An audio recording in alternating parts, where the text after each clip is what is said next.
Strieger here. Today we're talking about how to make a lidded vessel. It's a two-part video because we're starting to get a little more complex in our projects, and so I break it up in two parts because watching for a long time or super fast film really doesn't get you the whole process. The first video, well, how to build it. The second video, how to take what you built and made into it.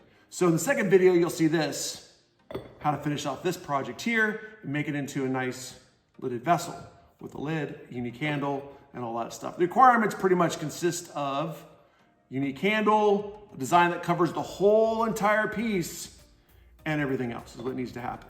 But first, what we're gonna go over with is this part right here. And in this video, I'll get you up to this project here, where you pretty much have your piece built, foot on the bottom of it, it's ready to go, and you're ready to begin to design it and make it into something unique that is you.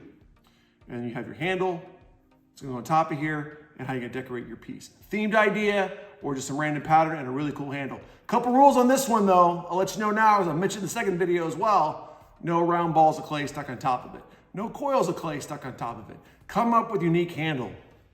Doesn't have to be the right person, but it should be something unique. Try to be able to go outside your comfort zone. It's easy to stick a ball on it. It really is, but I don't want you to do that. I want you to come with something unique and different. Let's see what you can do after watching the video on how to start building your lidded vessel. Let's check it out. Going to start off with 1.5 pounds of clay for each bowl. This is going to be a big bowl to move around to pinch method. It's almost pushing it to the extreme level of how we pinch, but this is what you want to do. So you want to use the pinch method with this one here. You can use a spoon to widen it out. You can use other various tools to make it happen. We're going to make both pinch bowls. Remember, the lips of each piece should match. You want to make sure they're shallow and round. Shallow and round is what we're looking for when we're making these pieces. Like I said, that spoon comes in really handy. And if you have nails, you can use the back of the spoon or the back of your knife to make it happen. So that's what we're doing here. Keep working, making them semicircular is the goal. Use that spoon, keep shaping it, working it. Careful to always keep working your hand, never flat on the table, because we want to keep them round is what we want to do. Keep those bowls round. So we put them together, they make a nice circular shape.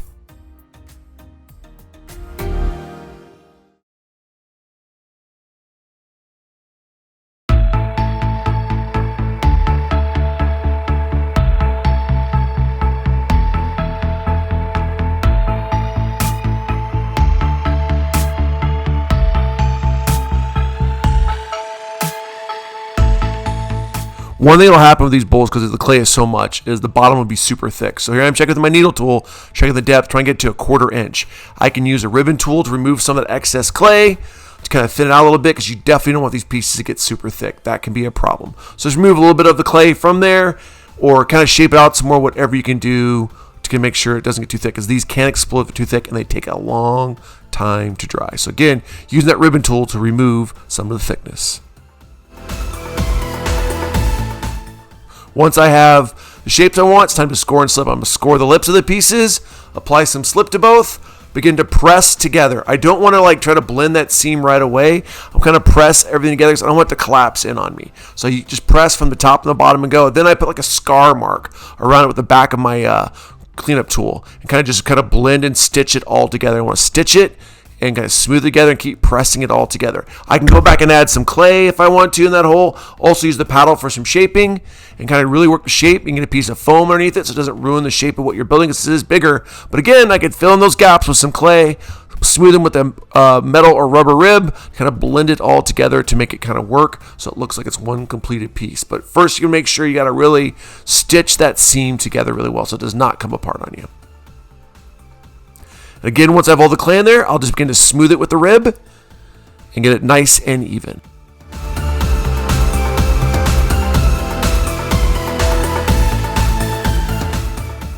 Before I cut the lid, whatever I'm going to do with it, I'm going to use the paddle, get it to the shape I want to be. I'm making a nice round spherical shape. Again, filling it with clay, blending it all together. It got the air trapped in there. Now I'm going to wrap it up, let it sit for a while before I cut off the lid.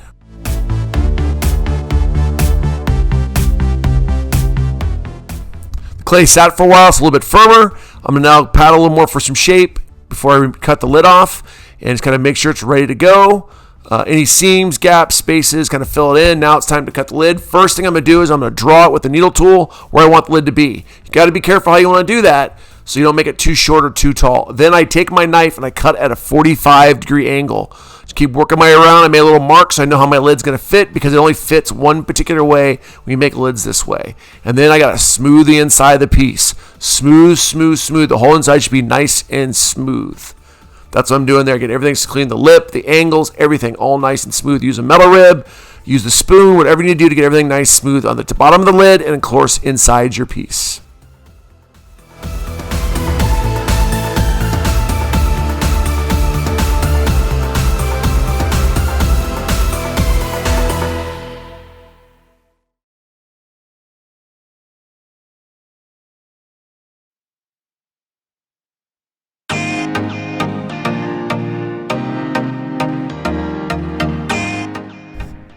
Once the outside of my lidded vessel is well smoothed out and ready to go, I'm then going to begin to work on the inside. I'm using a rib that to remove some more clay, because you really want to make sure everything is about a 1/4 inch thickness as best you can. You don't want to leave this thing super thick. That can cause problems for you down the road, and we don't want that to happen. And I can use a hairdryer to firm it up a bit more to make sure it's not too soft before I add my foot and my other details to the project, get it nice and firm.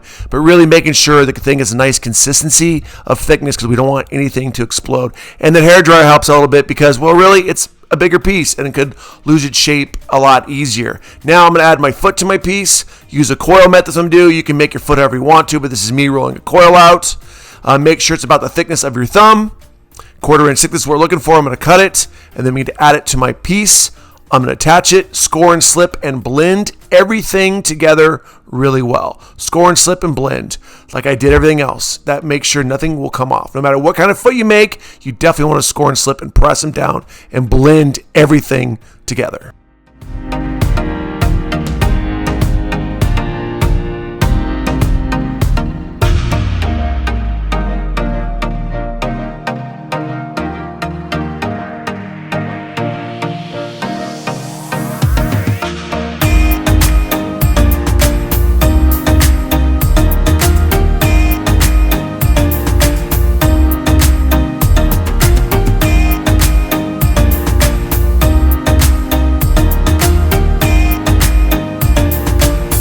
Double checking the thickness one more time after I have the foot firmly attached on there. I'm going to scrape a little more off. Get ready for the next step. Do the inside and the outside. Make sure it's ready to go. Once I have that done, it's time to start planning how I'm going to finish this project. What am I going to do to it? How I'm going to decorate it. I cannot wait to see what you make.